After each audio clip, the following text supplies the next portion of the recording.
ఏ కారణాన కూడా నేను ఆపకూడదు పిల్లరా. నేను చెప్తున్నా మీకు, మీ జీవితము బలంగా ఉండాలి, మీ జీవితము సామర్థ్యంతో శక్తితో నిండి ఉండాలి అంటే మీ జీవితం ప్రార్థనతో నిండిన జీవితమే ఉండాలి.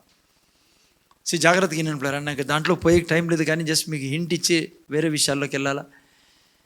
దేవుడు చేశాడు, తన భాగం అయిపోయింది పిల్లరా. ఈవెన్ ఒక వ్యక్తి చెడగొట్టాడు సమస్తాన్ని, దేవుడు చేసిన సమస్తాన్ని. ఇంకో వ్యక్తి రెండవ ఆదాము యేసు ప్రభువు అన్నీ సరిచేశాడు. ఇప్పుడు దేవుడు చేసేది ఏంది లేదు. అందుకే ఆయన తిరిగి మొత్తం సరిచేసి సమాప్తం చేసి పాత జీవితాన్ని తొలగించి ఇప్పుడు మీకు నాకు క్రొత్త జీవితాన్ని ఇచ్చాడు. కోల్పోయినటువన్నీ తిరిగి మనం తెచ్చుకున్నాం యేసు ప్రభు ద్వారా. అది సగం దేవుని పని అయిపోయింది పిల్లరా. దేవుడు చేయాల్సింది చేసేసాడు. ప్రార్థన నీ జీవితంలో లేకుండా నువ్వు సక్సెస్ఫుల్గా బ్రతకడం అనేది అబద్ధం. ప్రార్థన జీవితం నీలో లేకుండా, నువ్వు ప్రార్థన చేసే వ్యక్తివి కాకుంటే నువ్వు దేవుడి నుంచి ఏంది పొందుకోలేవు. దేవుడు సమస్తం చేసి అన్నీ ఆటోమేటిక్గా నీ జీవితంలో రావడానికి పెట్టలేదు. దేవుడు చేయాల్సిన అన్నీ చేసి దేవుడు నీకన్నాడు, నువ్వు ఇప్పుడు ఫలించి అభివృద్ధి చెంది విస్తరించి వశపరుచుకొని రాజ్యం చేయమన్నాడు. నీ చేతిలో పెట్టాడు దేవుడు నీ జీవితాన్ని. నువ్వు ఎన్నుకోవాలి. ఇప్పుడు ప్రార్థన లేకుండా నువ్వు యేసయ్యను నమ్ముకున్న తర్వాత ప్రార్థన జీవితం లేకుండా నేను తింటాను, పండుకుంటాను, నా ఇష్టానుసారం బ్రతుకుతాను, ప్రార్థనలో సమయం గడపను అంటే మాత్రం ఆయన భాగం ఆయన చేసి అట్లా ఉండిపోతుంది. అది నీ జీవితంలో తెచ్చుకోలేవు, నీ జీవితంలో నువ్వు అనుభవించలేవు. సో అందుకే దయతో చాలా సీరియస్గా తీసుకోండి ప్రార్థనని. ఎందుకంటే ప్రార్థన దేవుడు ఏమి ఇవ్వాలనుకున్నాడో అవన్నీ నీ జీవితంలో తెచ్చిచ్చేదానికి మార్గం, దేవుడు పెట్టిన మార్గం ఇదే. సో అందుకనే ప్రార్థనని నువ్వు ఆనందంగా అన్నిటికంటే ప్రియంగా ఎంచాల అనుక్షణం. అందుకే బైబిల్ అంటే ఎడతెగక నువ్వు ప్రార్థన చేస్తూ ఉండాలి. అందుకే అప్పుడు నువ్వు నీలో ఉన్న వెలుగుని బయటికి తీసుకొస్తావు, నీలో ఉన్న సామర్థ్యాన్ని బయటికి తీసుకొస్తావు. ఉదాహరణకు నువ్వు ఏంటి ప్రార్థన చేయడం అంటే చాలామంది అనుకుంటారు ఒక చోట నిలబడి కళ్ళు మూసుకొని ప్రార్థించే లేదంటే అది కూడా ఉంది, నువ్వు ఒంటరిగా చేయొచ్చు, మంచిది. ఈవెన్ నువ్వు అనుక్షణము నువ్వు ఆఫీస్లో ఉన్నా కూడా ప్రార్థనలో ఉండి నువ్వు పనులు చేసుకోవచ్చు. ఉదాహరణకి నువ్వు ఆఫీస్లో ఉన్నావు అనుకో, సో ఏం చెప్తావు? తండ్రి, నా మీద ఉన్న అభిషేకము నా నుంచి ప్రవహిస్తున్నందుకు నీ కృతజ్ఞతలు తండ్రి.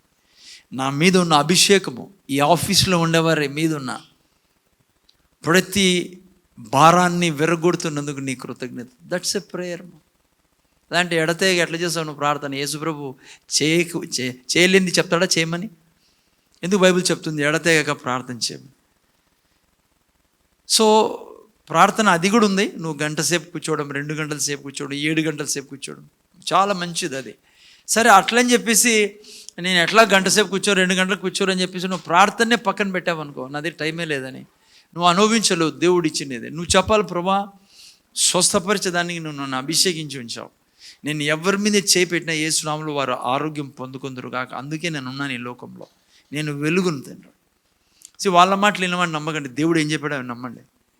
ఆయన చెప్పాడు నువ్వు నేను వెలుగే ఉన్నామని. ఎట్లుంటావు వెలుగు? ఎట్లా వెలుగుగా ఉంటావు అనారోగ్యంలో ఉండేవాడికి? సో ఎప్పుడైతే నువ్వు ప్రార్థన జీవితంలో కంటిన్యూగా దేవునితో ముడిపడి ఉంటావు, నువ్వు ఎవరో యేసుక్రీస్తులో నువ్వు మాట్లాడుతూ ఉంటావు, అదే ప్రార్థన. నా నీడపడి కూడా తండ్రి దేవుని యొక్క మహిమను ప్రజలు చూచుదురు గాక. సో దట్స్ ఏ ప్రేయర్ మా. ఎప్పుడైతే నువ్వు దేవుని యొక్క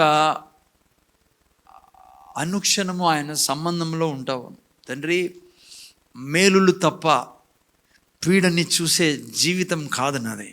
నీ మేలును అనుభవించడానికి నువ్వు మరణించి తిరిగి లేచావు, నువ్వు నా యొక్క సమస్త పీడను తీసుకుని నాకు దీవెనిచ్చావు. నేను దీవెన్ని తండ్రి, నేను నా కుటుంబం ఎక్కడున్న ప్రజలు మా ద్వారా దీవించబడుదురు కాదు. ఎప్పుడైతే నువ్వు ఈ విధంగా ప్రార్థన జీవితం కలిగి ఉంటావు, నువ్వు దేవుని యొక్క భాగాన్ని చేసిన భాగాన్ని నువ్వు అనుభవిస్తావు అనుక్షణం. అందుకే ప్రార్థన చాలా ప్రాముఖ్యమైనది. ప్రార్థన అంటే ఏదో కొంతమంది అని కూడా ఏదో ఏడ్చుకుంటూ కూర్చోవడము లేదా గట్టిగా ప్రార్థన అంటే రాజ్యం చేయడం, ఏలడం. నువ్వు రాజువే, నువ్వు రాజ్యం చేయడానికి ఉంచబడి ఉన్నావు. ఆయన స్వర్గంలో ఉన్నాడు, నువ్వు భూమి మీద ఉన్నావు. ఆయన హృదయ వాంఛని నువ్వు ఇక్కడ నెరవేర్చడానికి ఉన్నావు. ప్రార్థన ద్వారా తన యొక్క హృదయ వాంఛ నువ్వు నెరవేరుస్తావు. అది ఓకే. అది మొదటి భాగం ఆల్రెడీ మనకు అక్కడ ఉంది, మీరు చదువుకోవచ్చు. ఓకే, ఆల్రెడీ చూసుకున్నాం. సెకండ్ సెక్షన్ మనం ఏం కంప్లీట్ చేసామంటే ప్రార్థనలో వాడాల్సిన పదాలు, ప్రార్థనలో వాడాల్సిన మాటలు చాలా ముఖ్యమైనది అది. అందుకే యేసుప్రభు అన్నాడు, వ్యర్థమైన మాటలు పలకద్దండి మీరు నా దగ్గర ప్రార్థనలో. ప్రార్థనలో కేవలం ఒకే ఒకటి నువ్వు నేను చెప్పాల్సింది దేవుని ఎదుట, మీ నోట్లో ఉండాల్సింది దేవుని వాక్యం. పిల్లరా, దేవుని వాక్యమే పరిపాలిస్తుంది సృష్టిలో. నువ్వు ప్రార్థనలో వాక్యం వాక్యం వాక్యం మాత్రమే నీ నోట్లో నుంచి బయటికి రాలా. అన్నిటికంటే విలువైనది ఏది మన సృష్టిలో మీకు చెప్పాను చాలా వాక్యం. పిల్లరా, చాలాసార్లు మీరు అర్థం చేసుకోండి నేను ఏం చెప్తున్నాను. చాలాసార్లు ప్రీచర్స్ నేను వింటాను అప్పుడు యూట్యూబ్లో. నేను ఎవరిని పేరు పెట్టి చెప్పను కానీ ఐ డోంట్ నో, మన ఐ మీన్ లైక్ భారతదేశంలో అనుకుంటా, భారతదేశంలోనే ఎక్కువ ప్రార్థనలో కన్నీటికి చాలా విలువ ఇవ్వడం జరుగుతుంది పిల్లలు. మన యొక్క చాలామంది ప్రీచర్స్ జాగ్రత్త అర్థం చేసుకోండి నేనేం చెప్తాను. రాంగ్ మిస్అండర్స్టాండింగ్లో పోకండి ఇటు నుంచి. దేవుడు కన్నీటిని గౌరవించే దేవుడు అయితే ఈరోజు క్రైస్తవుల జీవితమే వేరే ఉండేది పిల్లలు. ఎందుకంటే అందుకని నీకు మనమే ఏడుస్తాం. అర్థమైందా? వాక్యాన్ని దేవుడు గౌరవించేది. అట్లని చెప్పి కన్నీరుని నేను తగ్గించడంలా, కన్నీరు చాలా అవసరం మనకి. కానీ కన్నీరుతో దేవుడు ప్రార్థన వింటాడనేది పెద్ద అబద్ధం. దేవుడు నీ ప్రార్థన వినేది నువ్వు వాక్యం ద్వారా ఆయన దగ్గర నిలబడినప్పుడు, వాక్యం ద్వారా ఆయనతో మాట్లాడినప్పుడు, వాక్యాన్ని ఆయన ముందు పెట్టినప్పుడే. కన్నీరు నేను తగ్గిస్తానా? నో, కన్నీరు చాలా అవసరం. ఎప్పుడు ఎందుకు కన్నీరు కార్చాలా? ఆయన ప్రేమను గుర్తు చేసుకున్నప్పుడు మనం కన్నీరు కారుస్తాం, మనకి ఏడుపు వస్తుంది. పేరా, ఓ నేను ఏ స్థితిలో ఉండే, ఎక్కడికి నన్ను చేర్చావు, ఇప్పుడు ఎవరిని నేను, అమ్మా మీకు అర్థమవుతుందో లేదో కానీ నేను ఎప్పుడు కూడా ఈ మాటను గురించి నీతో కూర్చోబెట్టుకున్నాను. ఎక్కడుంటే నేను అసలుకి ఈరోజు నా పొజిషన్ ఏంటి తండ్రి, ఇంత గొప్పండి నేను ఆయన వలన. ఇటువంటి సమయం నీకు కన్నీరు వస్తుంది.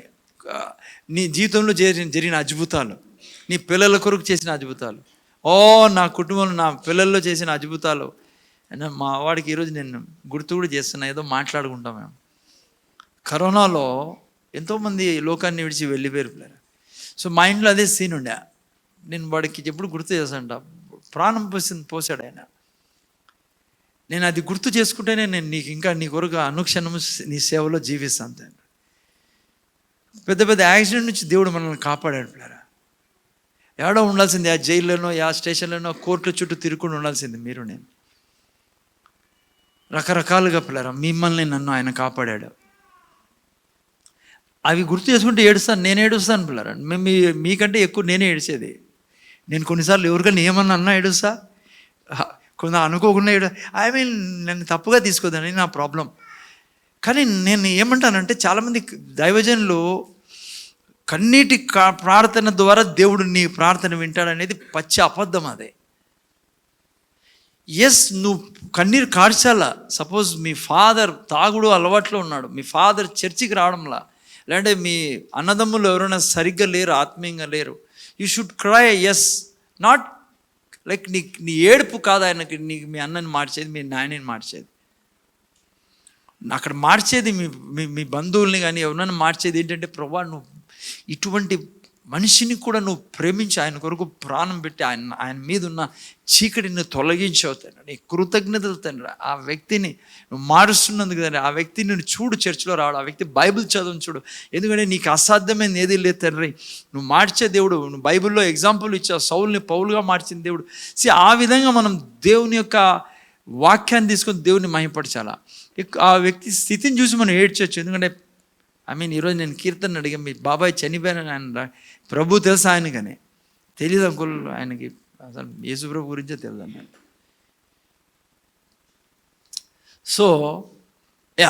పాయింట్ ఏంటంటే మనం వాక్యంతో దేవుని సన్నిధి రాలపడారు. ఓకే, మూడో సెక్షన్లో ఉన్నాం ఇప్పుడు మనం ప్రస్తుతం.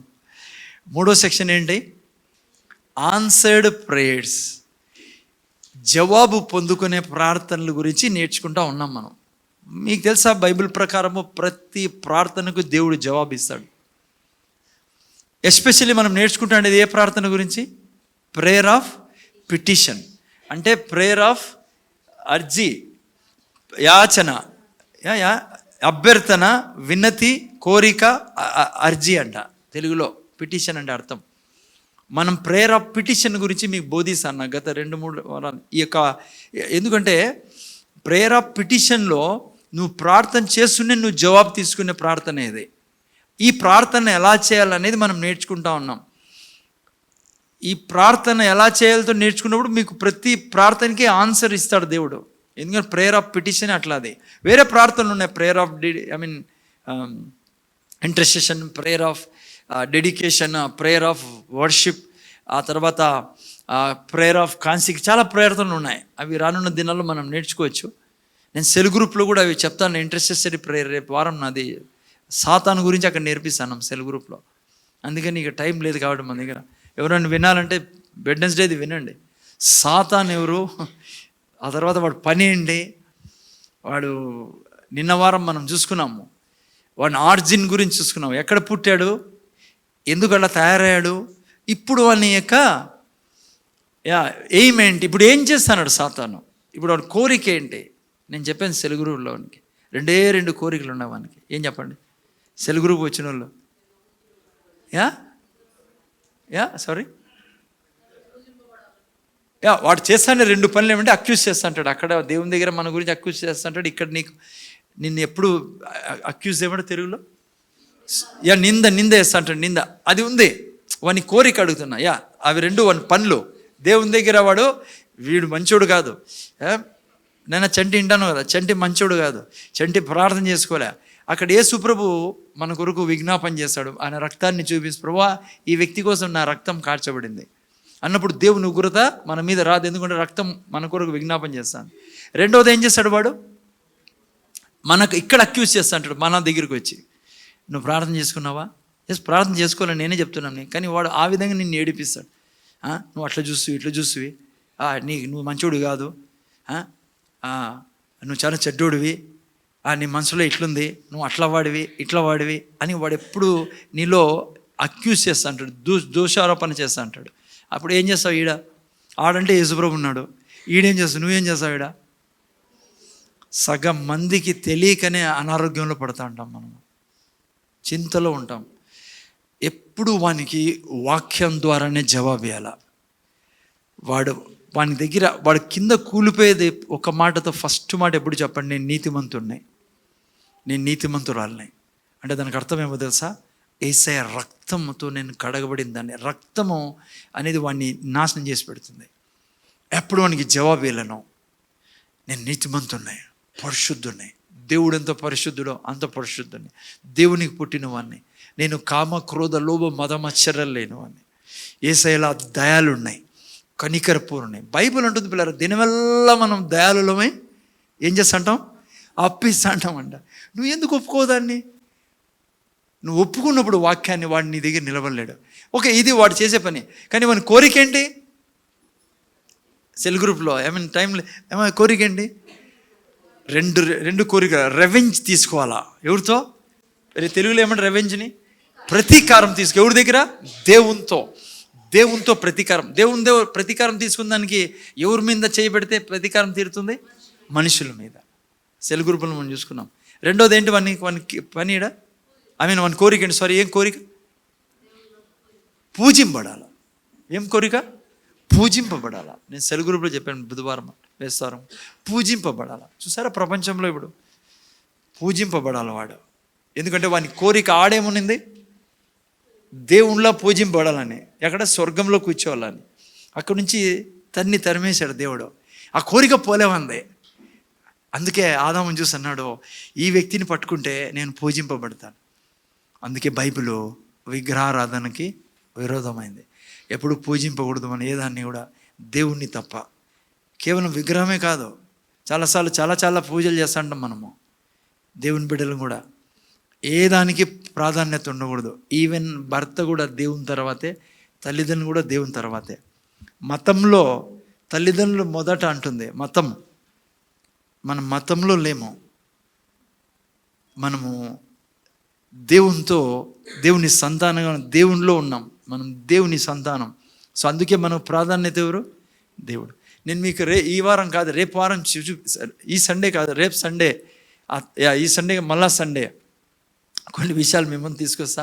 ఎందుకు ఇట్లా అమ్మా, తల్లిదండ్రుల కంటే దేవుడు ఎందుకు ముఖ్యమో మీకు తెలుసు అనుకోండి. ఏది ముఖ్యం ఎందుకంటే మన ఆత్మకు తండ్రి ఎవరు? దేవుడు. సో శాశ్వతమైనది ఏంది? ఆత్మ. ఓకే, ఎనియో. సో ఓకే, ఏడున్నాం మనము?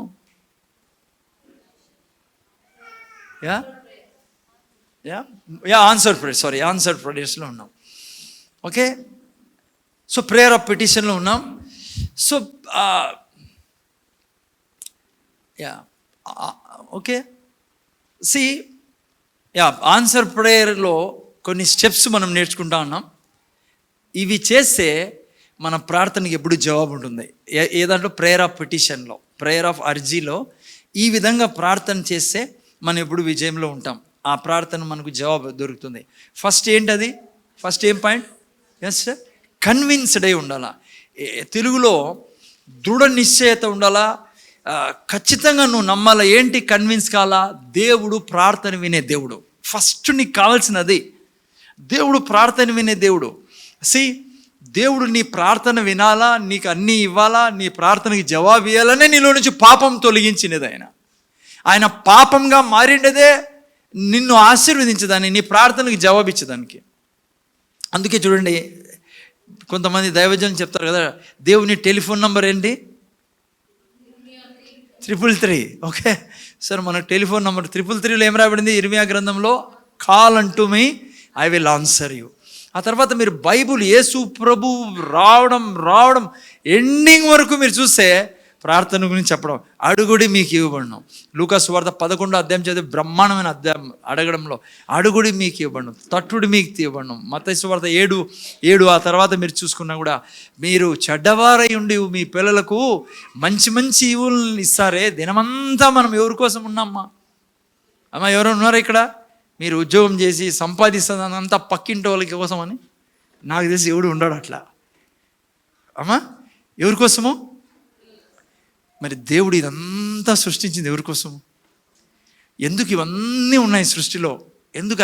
ప్రతి మంచి మేలు, తిండి, ఆశీర్వాదం, ప్రతిదీ ఎవరి కోసము? అందుకే దేవుడు కన్విన్స్ కావాలి మీకు మీకు మీకు ఇది దృఢంగా ఉండాల. దేవుడు నా ప్రార్థన కోసం కాసుకొని ఉన్నాడని ఎంతవంటి స్టోరీస్ చెప్పాడు యేసుప్రభు తెలుసా కదా? ప్రార్థన గురించి మీరు దాంట్లో పోతే మత్తయి సువార్త 7:11 సువార్తలో చదవండి. చాలా చాలా ఎగ్జాంపుల్స్ ఇచ్చాడు యేసుప్రభు. మీ పరలోక తండ్రి మీకు ఎందుకు ఇడని. ఒకేసి ప్రార్థన అంటే ఏదో ఒక సైడ్ కాదు పిల్లరా. ప్రార్థన ఎప్పుడు కంప్లీట్ అవుతుందంటే ప్రార్థన చేసి జవాబు పొందుకున్నప్పుడు. ఫస్ట్ పాయింట్ అప్పుడు ఆల్రెడీ క్లియర్ చేశాను నేను. ఫస్ట్ పాయింట్ ఏంటమ్మా? నువ్వు నేను ఆయన ప్రార్థనకు జవాబిచ్చే దేవుడని కంప్లీట్గా కన్విన్స్డ్ అయి ఉండాలా. ఓకే, రెండవది, నిన్న వారము అంతకుముందు వారం చెప్పాను నేను, ఆన్సర్డ్ ప్రేయర్స్ గురించి నేర్చుకుంటాను. ప్రేయర్ ఆఫ్ పిటిషన్లో ఫస్ట్ నీకు కావాల్సింది కన్విన్స్ కావాలా. దేవుడు ప్రార్థనకు జవాబిచ్చే దేవుడు. నాకంటే ఆయనకి ఇష్టము నాకు ప్రార్థనకి జవాబు ఇల్లని. నా ప్రార్థనకి జవాబు ఇల్లనే కదా తన కుమారుడిని పాపంగా చేసి పాపాన్ని తొలగించి మన ఇద్దరిని కలుసుకున్నాం మనం ఇప్పుడు ఆయన మనము. ఎందుకంటే ప్రార్థనకి జవాబు ఇచ్చేదానికి. సెకండ్లో మళ్ళీ అగైన్ ప్రార్థనలో, ప్రేయర్ ఆఫ్ పిటిషన్లో ఎప్పుడు నువ్వు వాక్యంతోనే ప్రార్థన చేయాలా. అగైన్ అదే పాయింటే, ప్రార్థన వాక్యం మెన్షన్ చేయాలను. ప్రేయర్ ఆఫ్ పిటిషన్లో కూడా ప్రేయర్ ఆఫ్ పిటిషన్కి మెయిన్ పట్టే వాక్యంలరా. ఓకే, ఏం వాక్యం చెప్తావు? నీ డబ్బు గురించి దేవుడు ఏం చెప్తున్నా అది చెప్పాలా. అమ్మా, అర్థమవుతుందా? నీ ఆరోగ్యం గురించి బైబిల్ ఏం చెప్తుందో, వాక్యం ఏం చెప్తుందో అది చెప్పాలా ప్రేయర్ ఆఫ్ పిటిషన్లో. నువ్వు ఫస్ట్ కన్విన్స్ అయినా, ఇంకా సెకండ్ ఏంటి, నువ్వు ఎప్పుడు వాక్యం ద్వారా దేవుని సన్నిధిలో నీ పిటిషన్ పెడతా ఉండాలా. నీ భార్య గురించి ఏమంటుంది బైబిల్, వాక్యం ఏమంటుంది? భర్త గురించి వాక్యం ఏమంటుంది? నీ సక్సెస్ గురించి ఏమంటుంది? నీ ప్రొఫెషన్ గురించి ఏమంటుంది? నువ్వు ఎవరివి ఏమంటుంది నీ గురించి బైబిల్? ఏంటి నీ ఇచ్చిన వాగ్దానం? సో సెకండ్ పాయింట్లో నువ్వు ఆన్సర్డ్ ప్రేయర్, నీ ప్రార్థనకి అనుక్షణము జవాబు కావాలంటే ప్రేయర్ ఆఫ్ పిటిషన్లో నువ్వు వాక్యం పంపిస్తూ ఉండాలా. దానికి సంబంధించి నీకు ఏం కావాలో దానికి సంబంధించి వాక్యం పంపిస్తూ ఉండాలా. ప్రార్థనలో వాక్యం చెప్పాలా. మూడోది మనం ఇప్పుడు నేర్చుకుంటాను. నిన్న వారం స్టార్ట్ చేసాం. మార్క్స్ వార్త 11:24. మార్క్స్ వార్త 11:24 ఏం రాబడింది? నువ్వు అడుగు వాటిలన్నింటినీ, ఇంగ్లీష్ చాలా బాగా రాస్తుంది, watts so ever you desire. తెలుగులో అది అలా, మీరు చూస్తే watts so ever you desire. Prayer అంటే ఏం ప్లేరా? What is prayer? Speaking your desire is prayer మా. నీ కోరిక చెప్పడమే ప్రేయర్. అందుకే బైబిల్ ఉంటుంది what things so ever you desire. So when you pray, నువ్వు ప్రార్థన చేసినప్పుడు believe that you received it, then you shall have it. You shall have. తెలుగులో నువ్వు అడుగు వాటిని అన్నిటినీ పొంది ఉన్నామని నమ్ముడి, అప్పుడు నువ్వు. కొద్ది కన్ఫ్యూజన్ అది ఆడ. అదే ఇప్పుడు ప్రీచింగ్. పొంది ఉన్నామని నమ్ముడి, అప్పుడు అవి మీకు కలుగునని మీతో చెప్పుచున్నా. ఏంటది? పొంది ఉన్నామంటే పొంది ఉన్నాం, లేకుంటే లేదని అర్థం. పొంది ఉన్నామని మళ్ళీ మీకు అవి it will be yours. English చాలా బాగా, ఇఫ్ యూ బిలీవ్, నువ్వు నమ్మితే ఇది నాదని, ఇట్ విల్ బి యువర్స్, నీదే అది. అట్లా ఇంగ్లీష్లో తేబడింది. ఎందుకు అలా రాయబడింది? ఎందుకు ఈ వాక్యం అలా రాయబడింది? నువ్వు పొంది ఉన్నాము, అప్పుడు అవి నీవే నమ్మితే.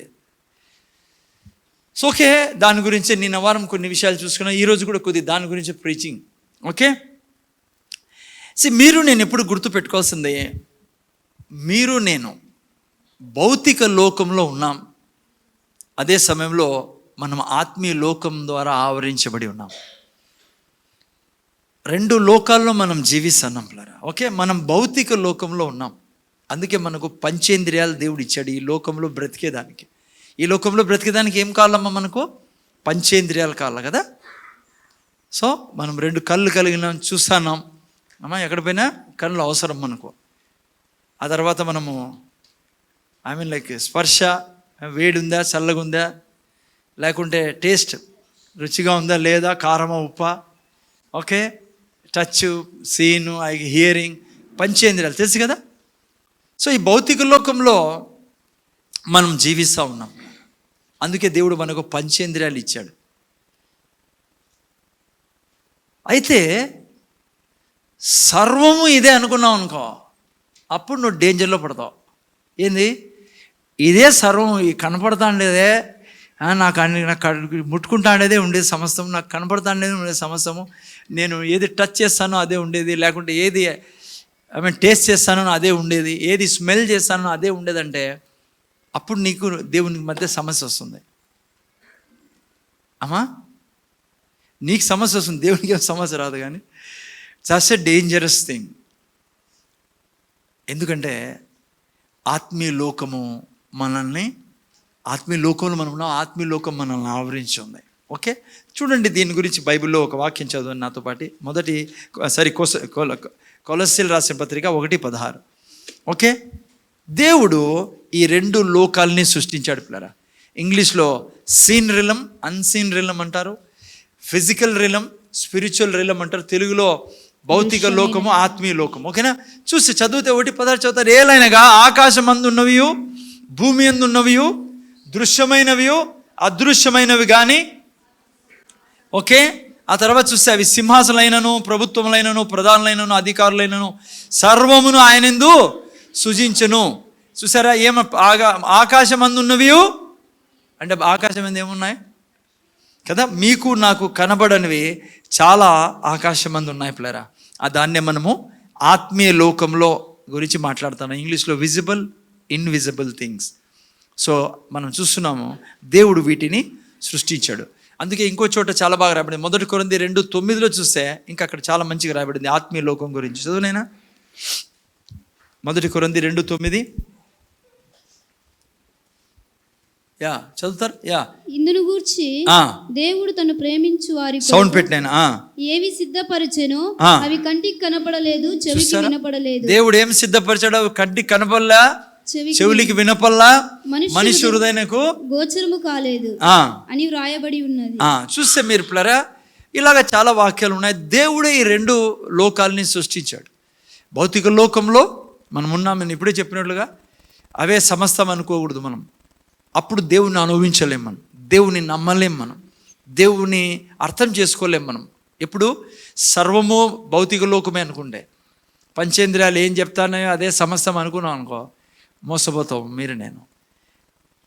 యాక్చువల్గా ఆత్మీయ లోకము భౌతిక లోకం అంటే కూడా నిజమైనది, బలమైంది, అది శాశ్వతమైంది. అందుకే బైబిల్లో భూమి గతించును, ఆకాశం గతించును, ఏం గతించదు? దేవుడు గతించడు. దేవుని యొక్క ఉనికి ఎప్పుడు గతించదు. ఆత్మీయ లోకం ఎప్పుడు గతించదు. ఓకే, జాగ్రత్త దినంలోనా. ఆ వాక్యం గురించి ఇప్పుడు మనం నేర్చుకుంటాం. ఏ వాక్యమో? అడిగిన వాటిని పొంది ఉన్నామో అప్పుడు నువ్వు పొందుకుంటావని ఆ వాక్యం గురించి మనం వెళ్తున్నాం. 3వ పాయింట్ ఇది. ఓకే, అక్కడ మీరు చూస్తే ఆత్మీయ లోకం సమస్తాన్ని సృష్టించిన పిల్లరా. నేను నిన్న వారం కూడా చెప్పాను, మీరు కూర్చున్న చైర్ కూడా వచ్చింది ఆత్మీయ లోకం నుంచి. అమ్మా, మీ దగ్గర ఉండే మొబైల్ ప్రతిదీ వచ్చింది ఎక్కడి నుంచి? ఆత్మీయ లోకం నుంచి. ఆత్మీయ లోకమే సృష్టించింది భౌతిక లోకాన్ని. అందుకే భౌతిక లోకం కంటే బలమైంది ఏది? ఆత్మీయ లోకం. ఆత్మీయ లోకమే యాక్చువల్ శాశ్వతమైంది. నువ్వు నేను దేవుని బిడ్డలుగా ఆత్మీయ లోకం గురించి సంపూర్ణ జ్ఞానం కలిగి ఉండాలి. ఎక్కడ తెలుస్తుంది ఆత్మీయ లోకం గురించి? ఎక్కడుంది ఆత్మీయ లోకం గురించి సంపూర్ణ జ్ఞానం మీకు నాకు? ఎక్కడుంది? గుడ్. ఎక్కడుంది?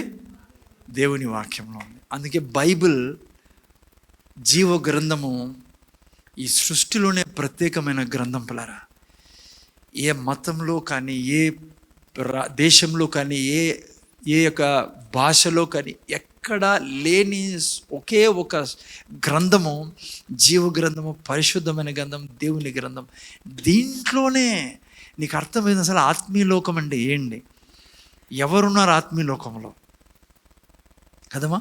అందుకే చూడండి, మీరు 11:6 ఎబ్రియులకు రాసిన పత్రిక ఏమంటుంది? ఆయన యొద్దకు వచ్చేవాడు ఆయన ఉన్నాడని నమ్మవలను కదా, ఆయన దగ్గర వచ్చిన వారిని నమ్మవలను కదా అని. ఎందుకు నమ్మాలి సార్? ఎందుకంటే ఆయన కనపడ్డు కాబట్టి. ఎక్కడున్నాడు ఆయన? ఆత్మీయ లోకంలో ఉన్నాడు కాబట్టి. ఓకే, బైబుల్ నుంచే మీకు అర్థమైంది ఆత్మీయ లోకం అంటే. స్వర్గం అంటే ఏంటి, సింహాసనం అంటే ఏంటి, దూతలు ఎక్కడున్నారు, అసలు మనిషి చనిపోయిన తర్వాత ఎక్కడికి వెళ్తున్నాడు, ఏం జరుగుతుంది మనిషికి, అసలు ఈ దూతలు ఎక్కడున్నారు, వాళ్ళు ఏం పని చేస్తున్నారు, దురాత్మలు ఎవరు, ఎక్కడి నుంచి వచ్చాయి? ఓన్లీ బైబుల్ ద్వారానే అందుకే జీవ గ్రంథం ద్వారా జీవం ఇచ్చేది కేవలం ఈ గ్రంథంలోనే. మీకు సృష్టిలో యా మూలకు పోయినా ఏ పుస్తకము మీకు చెప్పలేదు అసలు ఏంటి ఈ సృష్టి, అసలు ఏం జరుగుతుంది ఈ సృష్టిలో, ఏం జరుగుతుంది, ఎక్కడ పోతున్నాడు ఆ వ్యక్తి, చచ్చిపోయిన వ్యక్తి ఆడిగిపోతున్నాడు. అండ్ ఎందుకు ఈ యొక్క ప్రపంచం అంతా ఈ విధంగా నడవబడుతుంది, ఎక్కడ నుంచి నక్షత్రాలు వస్తున్నాయి, ఎవరు తెచ్చారు, ఎవరు సూర్యుని పెట్టారు, ఎవరు చంద్రుని, కేవలం ఈ గ్రంథం మాత్రమే తెలిపేది. ఓకే, ఆత్మీయ లోకంలో ఏముంది, ఏం జరుగుతుంది, ఇవన్నీ తెలిపే గ్రంథం మన దగ్గర ఉంది. దేవుని వాక్యము వీటన్నిటి తెలుపుతుంది. ఇప్పుడు ఈనాడు జాగ్రత్తగా, మీరు నేను, ఈ సృష్టిలో జీవిస్తున్న మీరు నేను, దేవుని బిడ్డలమైన మీరు నేను, ఇక్కడుండి ఆత్మీయ లోకాన్ని చూడాలా. ఏదాని ద్వారా? వాక్యం ద్వారా. ఆత్మీయ లోకంలో దేవుడు ఏమేమి పెట్టాడు నా కోసం, ఏం జరుగుతుంది, వాటిని మీరు నేను ఈ భౌతిక లోకంలోకి తేవాలా. దాన్ని తెచ్చే దారినే ఏమంటాము? ఇప్పుడు చెప్తాను, ఏదానికి సబ్జెక్ట్ ఏంది? ప్రార్థన. ఆత్మీయ లోకంలో ఉన్న విషయాలని, మన కొరకు ఉంచబడిన వస్తువుల్ని, మన కొరకు ఉంచబడిన దీవెనలను, మన కొరకు, మన భార్య కొరకు ఉంచబడిన, పిల్లల కొరకు ఉంచబడిన, నా ఆర్థిక స్థితి కొరకు ఆడ ఉంచబడిన ప్రతిదీ నువ్వు నేను తెచ్చే విధానమే ప్రార్థన పిల్లరా. యాక్చువల్గా అందుకే నేను హెబ్రీ రాసిన పత్రిక 11:1 చదివిలే. మీకు ఏం రాయబడింది హెబ్రీ రాసిన పత్రిక 11:1? విశ్వాసం అనున్నది నిరీక్షింపబడు వాటి యొక్క నిజ స్వరూపమును, అదృశ్యమైనవి ఉన్నవి అనుటకు. ఓకే, విశ్వాసం అంటే ఏంటి? వాట్ ఈజ్ ఫెయిత్ అమ్మా అని రాయబడింది. విశ్వాసం అంటే ఏం పెద్ద సైన్స్ కాదు. విశ్వాసం అంటే ఏంటంటే అదృశ్యమైనవి ఉన్నాయి, అవి నువ్వేమంటావు? ఉన్నాయంటాను. నీకు కనపడ్డంలా నువ్వు చూడలేకపోతున్నావు, కానీ దేవుని యొక్క గ్రంథంలో రాయబడినాయి కాబట్టి నువ్వు ఉన్నాయంటాను. అదే విశ్వాసం అంటే. ఎందుకు విశ్వాసం? ఏది విశ్వాసం? విశ్వాసం అంటే ఏంటి? విశ్వాసం అంటే నాకు కనపడ్డంలా నాకు దేవుడు కనబడ్డంలా. అందుకే బైబిల్ ఏమంటుంది, ఆయన యుద్ధకు వచ్చేవాడికి ఆయన ఉన్నాడని. ఎందుకు నమ్మాలా? ఎందుకంటే కనబడ్డంలా. అదేవిధంగా ఆయన నా కొరకు అనేక దీవెన్లు, వాగ్దానాలు సమస్తం ఉంచి ఉన్నాడు. కనపడ్డంలో నాకు, కానీ నేను నమ్ముతా ఉన్నాయి, నా కొరకు ఉన్నాయి అని. అదే విశ్వాసం, అదే దేవుడిని సంతోషపరిచేది. అందుకే విశ్వాసం లేకుండా దేవునికి ఇష్టడైనట అసాధ్యం. ఎందుకు విశ్వాసం కలిగి ఉండాలంటే, దేవుడు చెప్తున్నాడు, ఇదిగో నీ కొరకు నేను ఉంచా, ఇదిగో ఇవి ఉన్నాయి, ఇదిగో ఇవి జరగబోతున్నాయి, ఇదిగో ఇది ఉంది, పరిస్థితి ఇట్లా ఉంటుంది. దాన్ని నమ్ముతామే మనము. అదే దేవునికి సంతోషం ఇచ్చేది. ఓకే, ఆ వాక్యానికి అర్థం ఏంటి? నువ్వు పొంది ఉన్న అడుగు వాటన్నింటినీ పొంది ఉన్నాను నమ్ము, అవి నువ్వు కలిగి ఉంటావంటే అన్ని ఆత్మీయ లోకంలో ఉన్నాయి. నేను వాటిని తెచ్చుకోవాలా. ఆ తెచ్చుకునే విధానంనే ప్రార్థన అంటాం. ప్రార్థన ద్వారా నేను అవన్నీ తెచ్చుకుంటాం. ఓకే, సో అందుకే ఇంకో వాక్యం చూడు, 2 పేతురు 1:3 చదువు. 2 పేతురు 1 అధ్యాయం పెట్టండి. చూడండి, ఇక్కడ కూడా అదే మాట రాబడింది. 2 పేతురు 1:3. ఓకే, జాగ్రత్త వినండిరా. దేవుని గూర్చినట్టు, మన ప్రభు అయిన యేసుని గూర్చినట్టు అనుభవ జ్ఞానం వలన మీకు కృపయు సమాధానం విస్తరించును గాక. ఆ మహిమ గుణాతి సేవను బట్టి. ఓకే, ఇక్కడ చూడండి, ఆయన మహిమ గుణాతి సేవను బట్టి ఆయన మనకు అమూల్యమును అత్యధికములైన వాగ్దానమును అనుగ్రహించి ఉన్నాడు. దురాశను అనుసరించుట వలన లోకమందున్న భ్రష్టత్వమును ఈ వాగ్దానం మూలంగా మీరు తప్పించుకొని దైవ స్వభావం నందు పాలివారగినట్లు వాటిని అనుగ్రహించండి. ఏం రాబడింది ముందర పైన? మహిమ గుణాతిశయాన్ని బట్టి ఆయన మనకు అమూల్యమును అత్యధికమైన వాగ్దానం అనుగ్రహించి ఉన్నాడు. ఓకే, 2వ వాక్యం, నెక్స్ట్ వాక్యంలో ఉందామా? 5వ వాక్యం పెట్టు.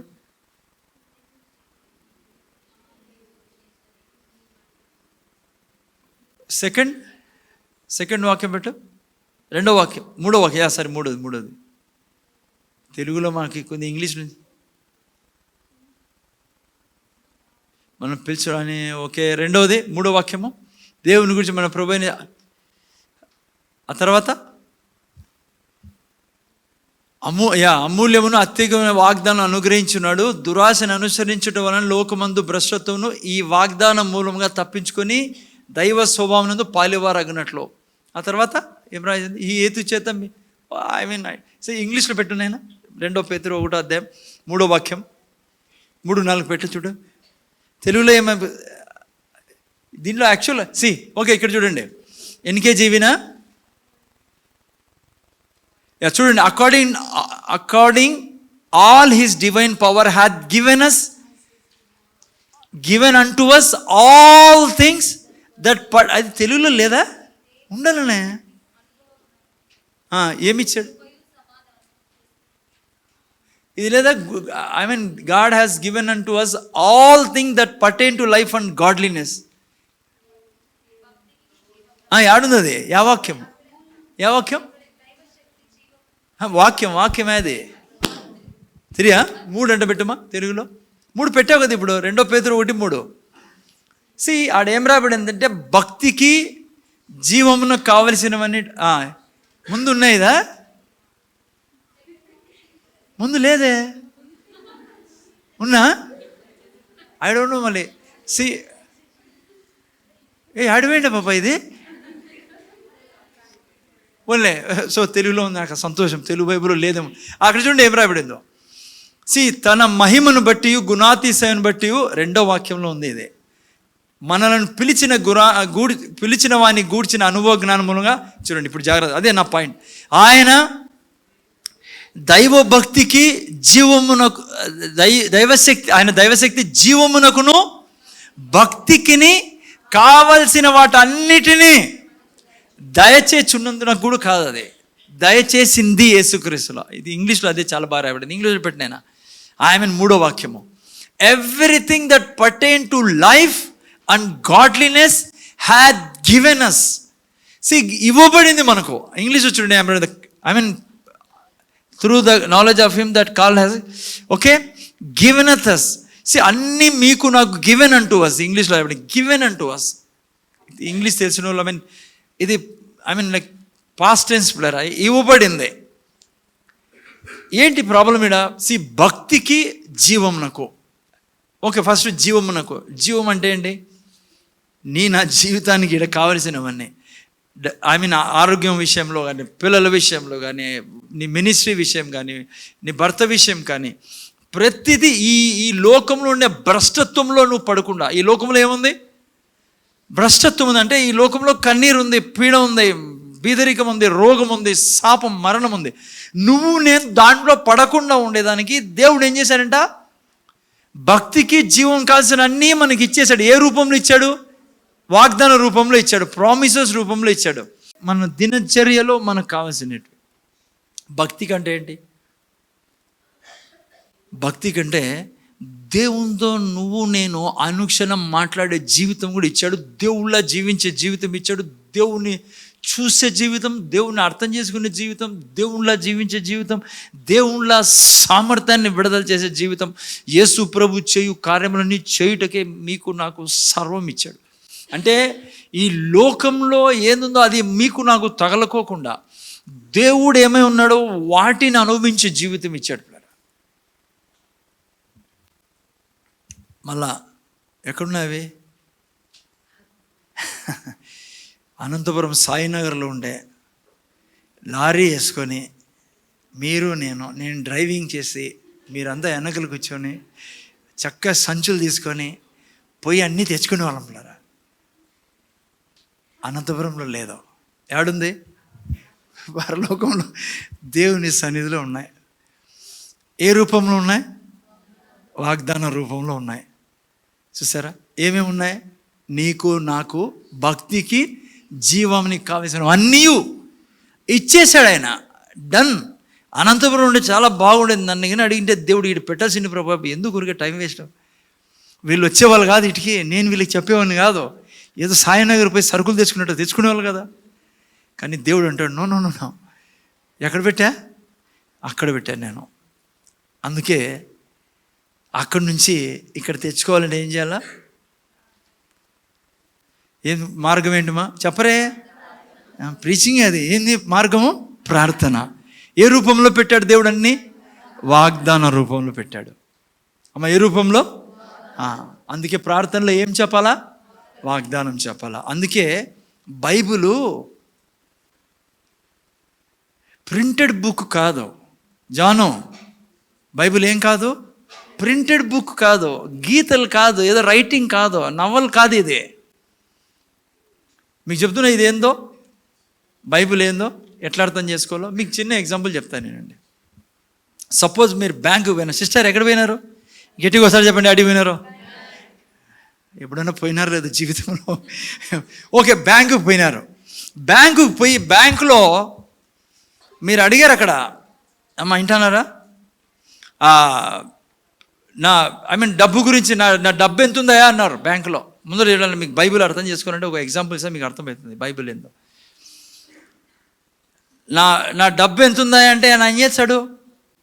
స్టేట్మెంట్ ఇస్తాడు. ఆయనకి ఏమి ఇస్తాడమ్మా? స్టేట్మెంట్ ఇస్తాడు. సరే నీకు స్టేట్మెంట్ ఇచ్చాడు. స్టేట్మెంట్ తీసుకొని నా డబ్బు ఎంత చూసుకోవాడా ఎంతో అన్నాడు. ఆయన అన్నప్పుడు ఈయన పేపర్ తీసుకున్నాడు. పేపర్ తీసుకుంటే పేపర్ చూస్తాడు కింద పైన. క్లర్క్ ఏమంటాడు అక్కడ? ఆ బ్యాలెన్స్ చూడు ఆడ ఎంత ఉందో అంటాడు. కింద చూస్తే 30,000 ఉంది. ఆయన అంటాడు ఇది నీ 30,000. ఇప్పుడు నువ్వు స్టేట్మెంట్ తీసుకున్నాడు యాడుంది అని. అదా ఆడుంది అంటాడు ఆయన. ఇప్పుడు నువ్వు అన్నావు అనుకో, ఆడాడుంది, నేను ముట్టుకుంటేనే నాకు హలో ఇదేంది గీతలు ఇవి, అక్షరాలు చూపించి నాకు టోపీ వేస్తున్నాను, నా డబ్బే ఆడా. కలర్కి ఏమంటాడు బ్యాంక్ క్లర్కు, ఆడుంది కదయా ఆ 30,000 ఏంది. ఇప్పుడు నువ్వు అన్నావు అనుకో, నాకు ఇది కాదు కావాల్సిందే, ఆ పచ్చ నోట్లో నేను ముట్టుకోవాలి దానిలోనే, నా డబ్బులు ఏడున్నాయి అంటే ఎట్లుంటుంది పరిస్థితి? బ్యాంక్ క్లర్క్ అంటాడా ఉందా అంటే లేదే నేను ముట్టుకోవాలా, నా చేయి తాకాల దాన్ని, ముట్టుకుంటేనే నేను ఉన్నట్లా అంటే ఏమంటాడు బ్యాంకు వాళ్ళు? ఏమంటారు తెలుసా? ఆ 30,000 ముఖం మీద కొట్టి నువ్వు పోయి ఆడన వేరే బ్యాంకులో పెట్టుకోపో. ఎవడు ఆయనకి రోజు చూపిస్తాడు నీ డబ్బులు ముట్టుకునేకి? ఎవరు ఇస్తాడు నీకు డబ్బులు రోజు ముట్టుకునేకి? నువ్వు ఆ మాట అనవు. ఆయన నీకు పేపర్ ఇస్తున్న స్టేట్మెంటు దాంట్లో ఏం రాసిందో దాన్ని నమ్ముతావు. కానీ ఇక్కడికి వచ్చేటప్పటికి నువ్వు అంటావు, దేవి ఏదో అక్షరాలు సార్ అని, ఏదో గీతలని. ఇది నా యొక్క బ్యాంక్ స్టేట్మెంట్ కంటే మించిన స్టేట్మెంట్ బ్లరా. దీంట్లో రాయబడింది, నా దేవుడు తన స్వర్గపు ధననిధి నుంచి నా ప్రతి అవసరత తీరుస్తాడు అని. నువ్వు దేవుని దగ్గరికి వెళ్ళినప్పుడు రాయబడి ఉంది స్వామి. సిస్టర్ వినాలి మీరు దయతో. ఆ స్టేట్మెంట్ చూసి 30,000 బ్యాలెన్స్ అంటుంటే గుండెల మీద చేసుకుని అంటావు అందరితో, రే 30,000 ఉంది, ముట్టుకో, నువ్వు చూడవు. ఆ కాగితంలో ఉండే అక్షరాలు చూసి నువ్వు ధైర్యంగా బ్రతుకుతావు ఈ భూమి మీద. నేను చెప్తున్నా నీకు బైబిల్ అంటే ఏంటో. ఇది నీ స్టేట్మెంట్ మా, ఇది బ్యాంక్ స్టేట్మెంట్ కంటే మించిన స్టేట్మెంట్. ఇక్కడ రాయబడింది, యెహోవా నా కాపరి కాబట్టి నాకేం లేదు, ఏమీ లేదు. ఇక్కడ రాయబడింది, నీతిమంతుని ఇండ్లు గొప్ప ధననిదని. ఇది నా స్టేట్మెంట్. ఇది బ్యాంక్ వాళ్ళు ఇచ్చినది కాదు. ఇది అబద్ధం ఆడ జాలని సృష్టికర్తకు దేవుడు రాయించాడు నా కోసం. ఇది నా స్టేట్మెంట్. దీని మీద నా బ్రతుకు ఆధారపడి ఉంటుంది. దీన్ని నాకు ఇచ్చేదానికి తన రక్తాన్ని ఈ సృష్టిలోకి కుమ్మరించాడు ఆయన. తన స్వరక్తాన్ని కుమ్మరించి నా కొరకు సర్వ ఆశీర్వాదాలు కొన్నాడు ఆయన. ఆ స్టేట్మెంట్ నేను ఎట్లయితే ఆ కాగితాన్ని, ఇది కాగితం అనవు, కాగితం అని పడేవు నువ్వు. దాని ద్వారా నువ్వు ఆనందాన్ని, సంతోషాన్ని అనుక్షణం అనుభవిస్తూ ఉంటావు దాన్ని. అది ఉంది, అది ఉంది, ఉంది, స్టేట్మెంట్లో ఉంది, స్టేట్మెంట్లో ఉంది, స్టేట్మెంట్లో ఉందని నేను చెప్తున్నా నీకు. ఇదేదో ఇది నల్ల అక్షరాలు కాదమ్మా, ఇది ఎవరో గీసిన గీతలు కాదు. ఇది నీ జీవితానికి సంబంధించిన స్టేట్మెంట్. ఇది ఇక్కడ రాయబడి ఉంది, అది నీ కొరకు ఉంది. హలో, అందుకే చెప్పాను ఆరంభంలో, ఆదాము అన్నిటినీ పోగొట్టాడు. చివరి ఆదాము, రెండో ఆదాము యేసు క్రీస్తు తన రక్తాన్ని చిందించి సమస్తాన్ని తీసుకుని వచ్చి నా చేతిలో పెట్టాడు. ఓకే, సమస్య ఏమంటే, సమస్య అనకూడదు కానీ మీరు అర్థం చేసుకోవాలని చెప్తున్నా. ఇది ఎక్కడుంది? ఆత్మీయ లోకంలో ఉంది. అందుకే చెప్పా, ఈ సమస్తం ఇదే అనుకోవద్దండి. దీనికంటే బలమైనది ఆత్మీయ లోకం. అర్థమైందనైనా? అందుకే ఎఫెసీ 1:3 ఏం రాబడింది? చదవండి ఎవరండి. ఎఫెసీ రాసిన పత్రిక 1:3 చదువు నేను. Okay, yeah. మన ప్రభు అయిన యేసుక్రీస్తు యొక్క తండ్రి యొక్క దేవుడు స్తుతింపబడును గాక.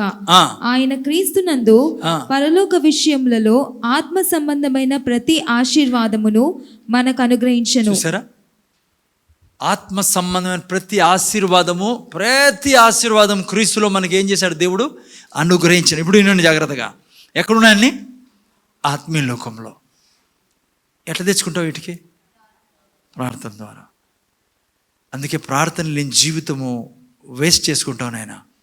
నీ కొరకు భక్తికి జీవం కావాల్సినవన్నీ అక్కడ ఉంచబడి ఉన్నాయి. యేసు క్రీస్తు ద్వారా సమస్తం నీకు ఇవ్వబడి ఉన్నాయి. అందుకే బైబిల్ చాలా ముఖ్యమైన గ్రంథం పులారా. హలో వినండి, హలో. సో అందుకే బైబిల్ని ఏదో అవసరం లేని పుస్తకం, ఏదో మత గ్రంథంలో అయినా నాకు ఇచ్చారు, నా దగ్గర టైం ఆడడం దీన్ని చదివేకి అనుకునేవు.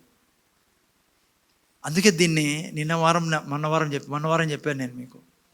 వాక్యం గురించి చెప్పాడు. ఏంది మా ఇది?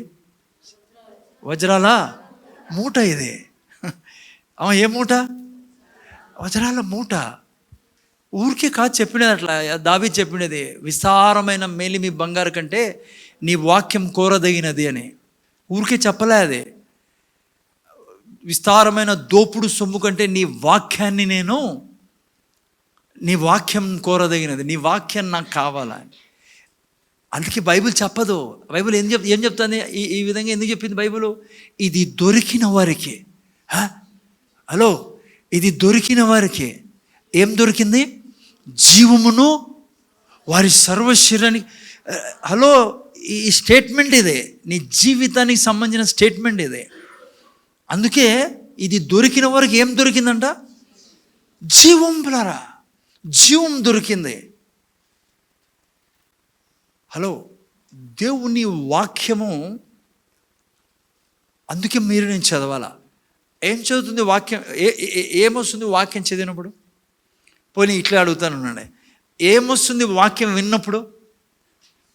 ఏమొస్తుంది కదా, 10:10 రాయబడింది, వినుట వలన ఏమొస్తుంది?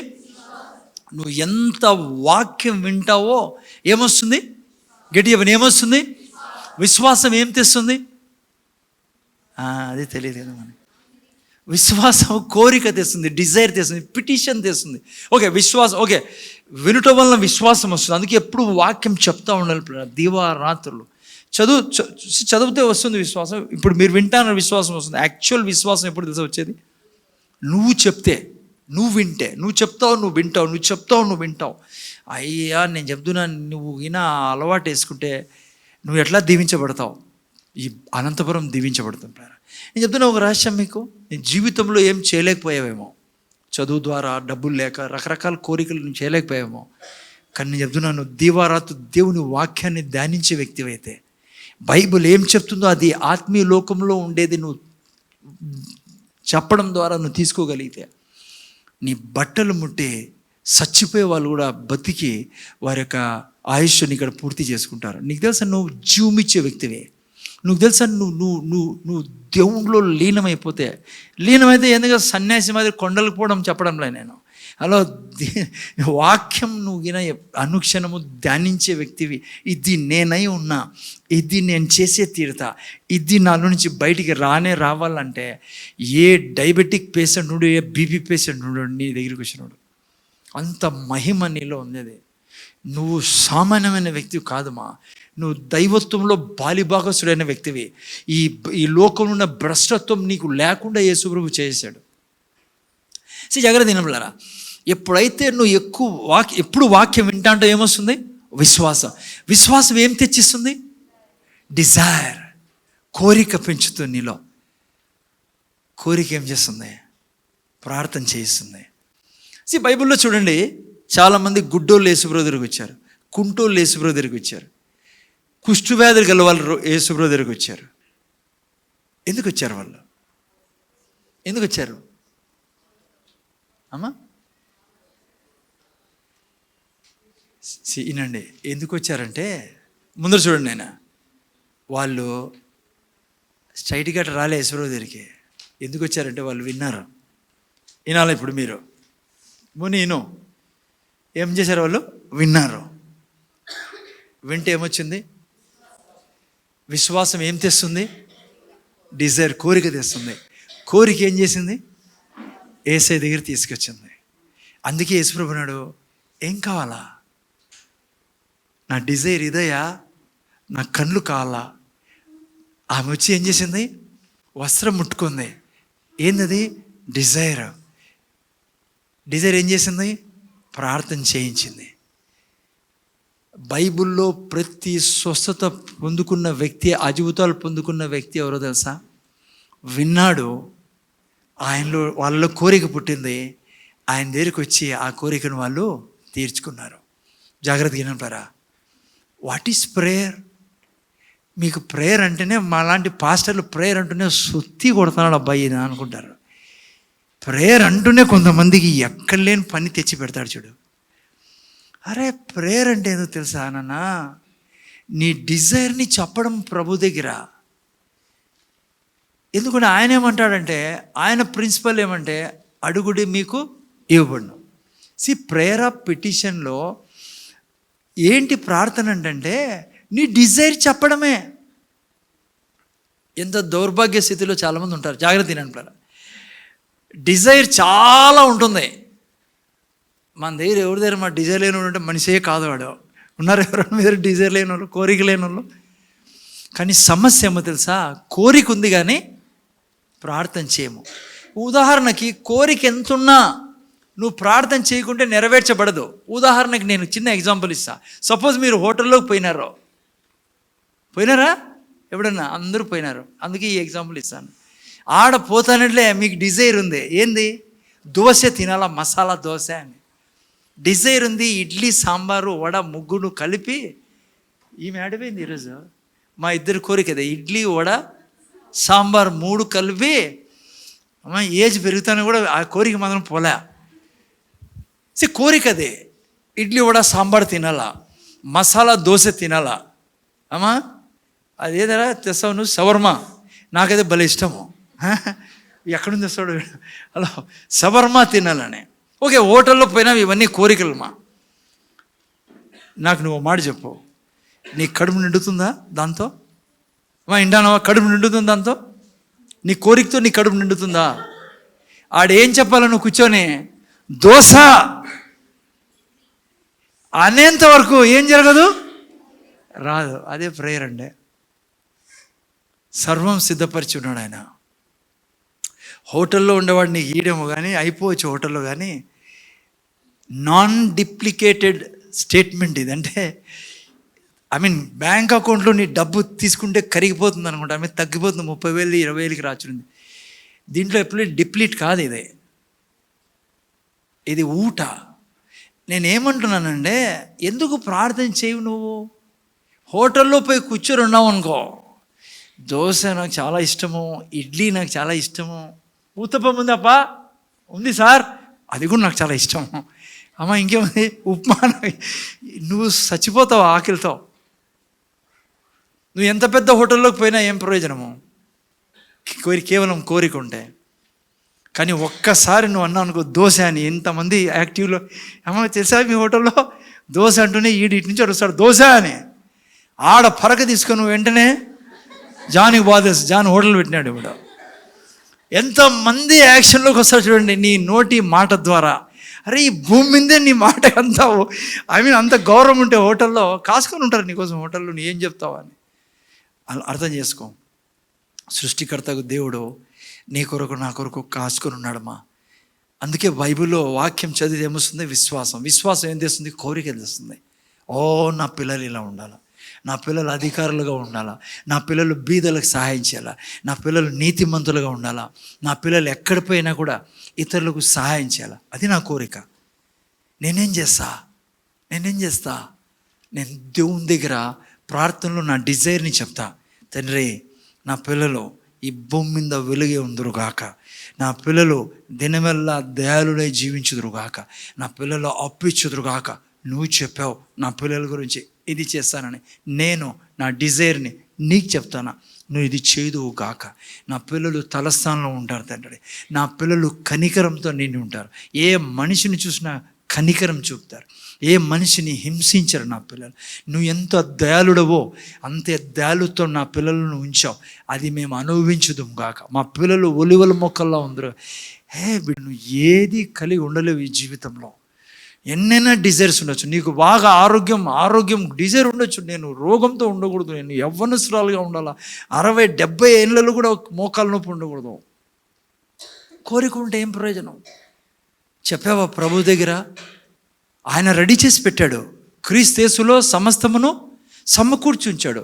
2 పేతురు 1:3 చూసుకున్నాం. భక్తికి జీవము కావాల్సినవన్నీ సిద్ధం చేసి ఉన్నాడు. కానీ నువ్వు నేనేం చేయాలా? అక్కడి నుంచి ఇక్కడికి తెచ్చుకోవాలా. ఏ విధంగా? ప్రార్థన ద్వారా. లాస్ట్లో చిన్న ఎగ్జాంపుల్ చెప్పి ముగిస్తాయి. 11:24 మనం చూసుకున్న మార్క్స్ వార్త 11:24 ఏం రాబడింది? నువ్వు అడుగు వాటిని అన్నిటినీ పొంది ఉన్నావు నమ్ము, అప్పుడు నువ్వు వాటిని అవి నీకు కలుగునని మీతో చెప్పు. జస్ట్ ఒక ఎగ్జాంపుల్ చెప్పి నేను ముగిస్తాను. జస్ట్ ఇంకా 5-7 minutes ముందర చూడండి. ఎవరైనా రిజిస్టర్ ఆఫీస్కి వెళ్ళారా? ఇంతవరకు ఎప్పుడు రిజిస్టర్ ఆఫీస్లో వెళ్ళారా? కొంతమంది అని వెళ్ళారు కదా. పోనీ మీరు వెళ్ళకుండా నేను ఎగ్జాంపుల్ చెప్తాను. నేను సపోజ్ మీరు ఏదైనా అమ్మారనుకుంది, అమ్మేదైతే కొంచెం సరిగ్గా సెట్ అవుతుంది. ఎగ్జాంపుల్ సపోజ్ ఓకే, నేను ఒక స్థలాన్ని అమ్మాను అనుకుందాం. ఒక 30 లక్షలకి స్థలాన్ని అమ్మాను. ఎవరైనా కొనుక్కున్నారు. మేమిద్దరు యాడికి పోతాం? రిజిస్టర్ ఆఫీస్కి పోతాం. మీకు తెలుసా, రిజిస్టర్ ఆఫీస్ పోయినప్పుడు డాక్యుమెంట్ తీసుకుని ఎక్కడికి వెళ్తాం? రిజిస్ట్రార్ దగ్గరికి వెళ్తాం.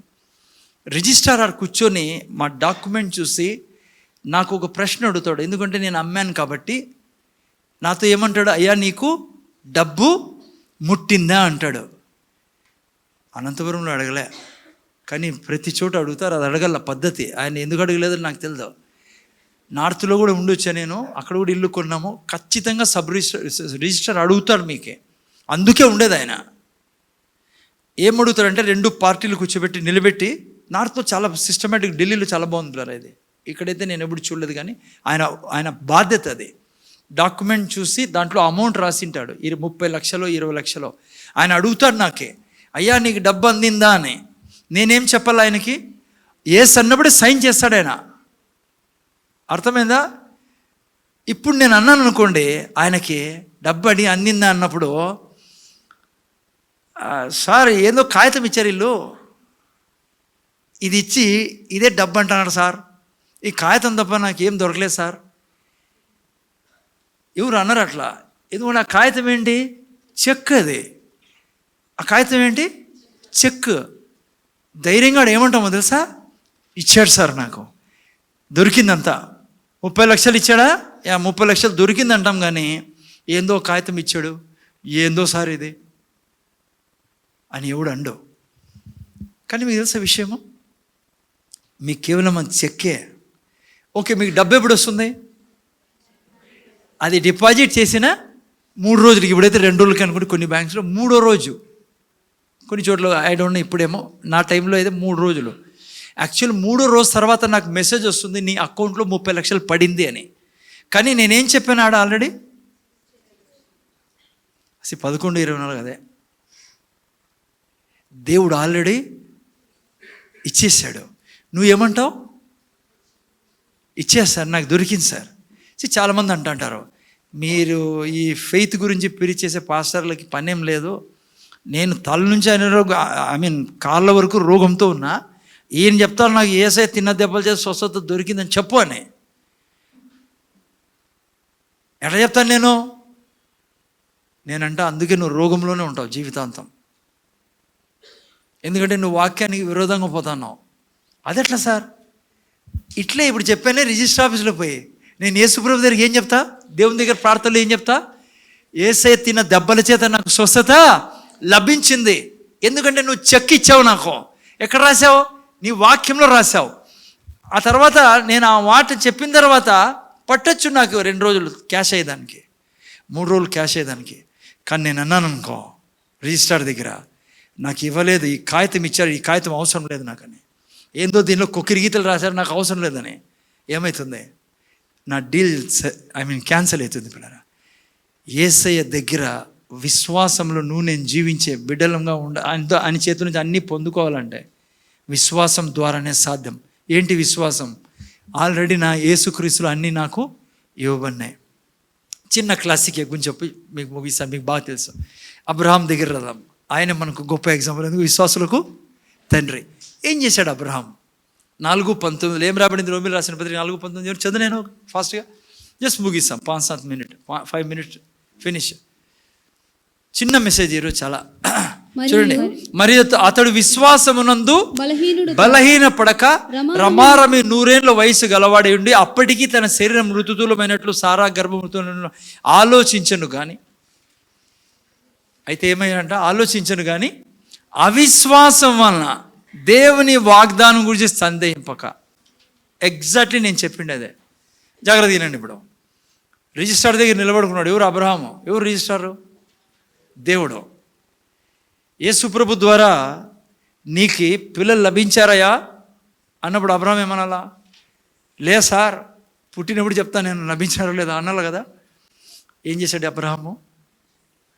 విశ్వాసం ఏం రాయబడింది? అవిశ్వాసం వలన దేవుని వాగ్దానం గురించి సందేహింపక.